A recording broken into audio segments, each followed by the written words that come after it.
Judging by the current price action on the SPY, there could be a pretty nice downside to kind of look at.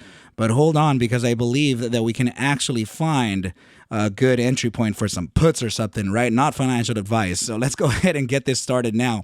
What is up, you guys? Thank you so much for stopping by. Once again, this is ARCa coming at you with a ticker symbol SPY, technicals and raw price action thread of analysis on this Hump Day Wednesday. Before we get started, please make sure to subscribe to the channel, like the video, and share the video with a friend so that you and them could consider joining our trading community in Discord called ARCa Bulls. With that said, let's dive right into the charts. Okay, you guys, so we are looking at SPY on the 5-day chart here, and I want to bring out the Gaussian channel. As you can see, well, actually, you know what? There's also something that I can show you of just, this is immediately bearish, right? So in 16 hours and 43 minutes, which is tomorrow, we would be closing bearish engulfing candle structure right over here, right? So, you know, I have to kind of give out the really simple stuff, right? The kindergarten stuff, in order for us to understand exactly, psychologically speaking, and also with data, what the higher probabilities of price action could be, right? So in this case, yes, we have the red candle. You know, if I just get rid of the Gaussian channel, you can see the red candle is engulfing the previous green candle, and that usually consists of a bearish engulfing, right? So in this case, this would suggest a continuation to the downside, especially that it is in a 5-day time frame. This is usually where candle structures tend to realize, right? Another thing to kind of notice here is that starting from, let's see, yeah, starting from this candle here. Let me bring up the volume profile just a little bit here so I can just go ahead and show you all of my, the reason why I'm kind of bearish on the markets right now, and it would be a pretty good time to kind of consider position on the SQQQ, a long position, right, and potential puts, potential short positions, whatever, right? We can get short the market when situations like this happen, right? So, yes, I want to point out to you that starting from this candle here, right, we've had an upside continuation, right? But also notice that volume profile is suggesting a continuation to the downside. So this regression here, compared to the progression on this, that divergence actually suggests bearish action, right? Or it could be considered a bearish divergence, volume versus volume versus price action, right? So yeah, those are two signs already that we can be facing a potential downside fairly soon.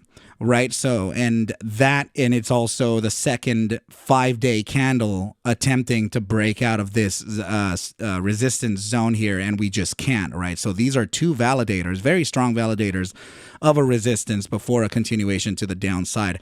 Let's go ahead and now bring up that Gaussian channel. Okay, you guys. So in respects to the Gaussian channel, please note that we're definitely not beating this target here, right? So the reversion from what we're looking at could lead to the downside of about 402.32 from the current price action, right? So that would be the mean band, and that would be an area that we would test before a bounce. You know, very likely we could actually test our current lows anywhere between 409 to about 411.09, right? So upon the validation or upon a bounce from this mean band. Okay, so that's not to say that that would be it, and then we could continue on to the moon. We would definitely have to reevaluate price action when we do reach that mean band there. Let's go ahead and continue on the analysis.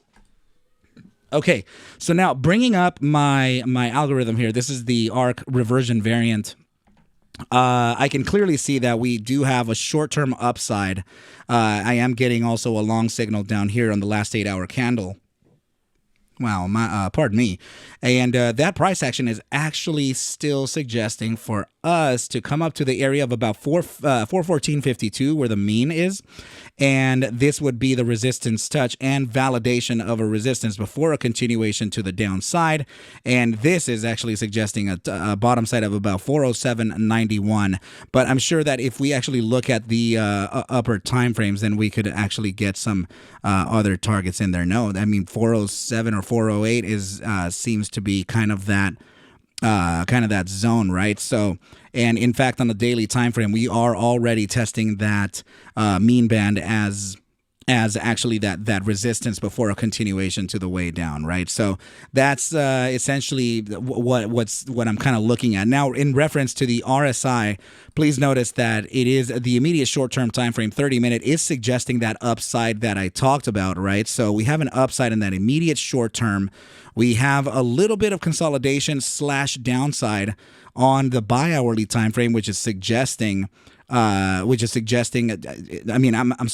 sitting right within the gravitational zone of the bear weakness percentile. Very likely for this to find a downside too. Now, what's very curious here is actually the 6-hour and the 12-hour with an upside pivot, and also we have the downside pivots on the SMA 14 on both the time frames, suggesting a resistance touch, right? So this is what is essentially telling me that we have the potential to make a move towards the top side, right? So let me just go ahead and show you here on another time frame what that can be, right? So the bi-daily time frame, no, I'm going to show you on the 3-day time frame here what that can be. So 3-day time frame, finding a potential resistance at about 413.32, and if I were to be very clear, I could actually just give this a range, right? So 413.32 to the space of about these the wick high of this candle here, the closing of this candle here,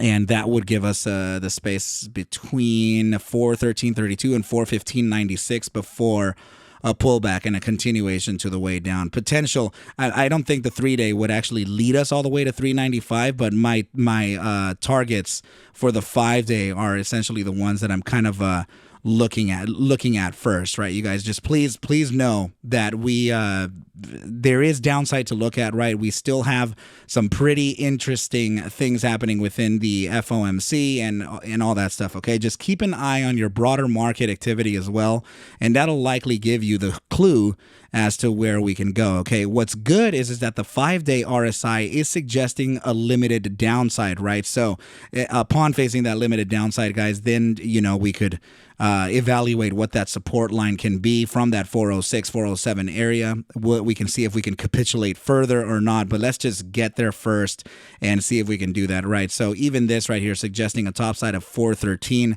Remember that I am talking about that resistance level located between 413 and 415.96 in a discretionary manner, and the reversion variant is giving us 413.05 as that area of resistance. Now you can see here the daily has a gap, right? That gap upon the opening of this candle here is at about 414.12, so it rhymes pretty well with our discretionary resistances.